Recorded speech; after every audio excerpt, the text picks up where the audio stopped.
आवत ही। अरे बाबा आई आई बैठी, हम कुछ लेके आवत तने। ठीक है बालिके। लेही बाबा।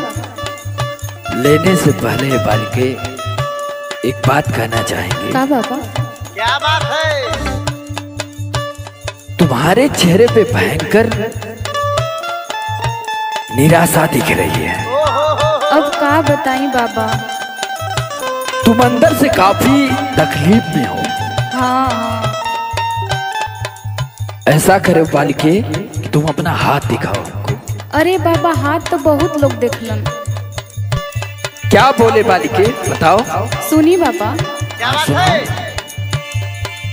लिखले न ब्रह्मा जब गोदी में ललनवा हो, गोदी में ललनवा हो, कैसे सुगनवा चरा खेलिनु होरा।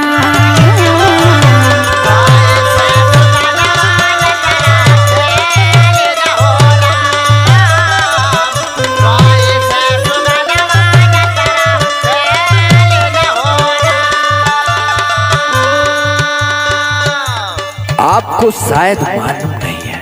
क्या क्या बाबा? बात है? ब्रह्मा जी ने मार्कंडे जी को भी मात्र 14 वर्षों का जीवन दिया था। हाँ। लेकिन शिव की भक्ति मार्कंडे जी को अमर बना दी, काल को भी वापस कर दिया।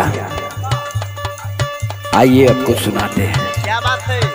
ब्रह्मा के लेखनिया शिव दानी या मिटाई है हो, दानी या मिटाई है हो। आइल सवनवा जलवा ढारन हो राम।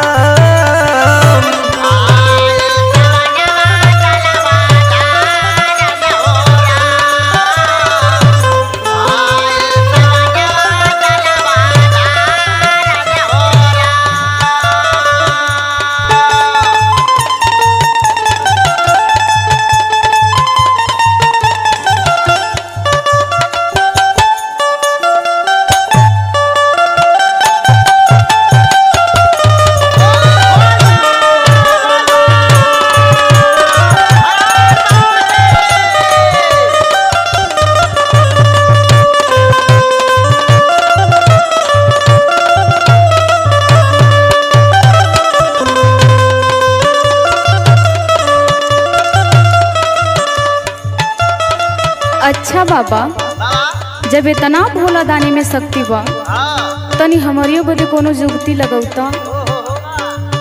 सब होगा बच्ची, आप परेशान ना होइए। सुना बाबा। एक बार माई कह के लाल मोर बुलाईते हो, लाल मोर बुलाईते हो, जाइत करे जवा जुड़ा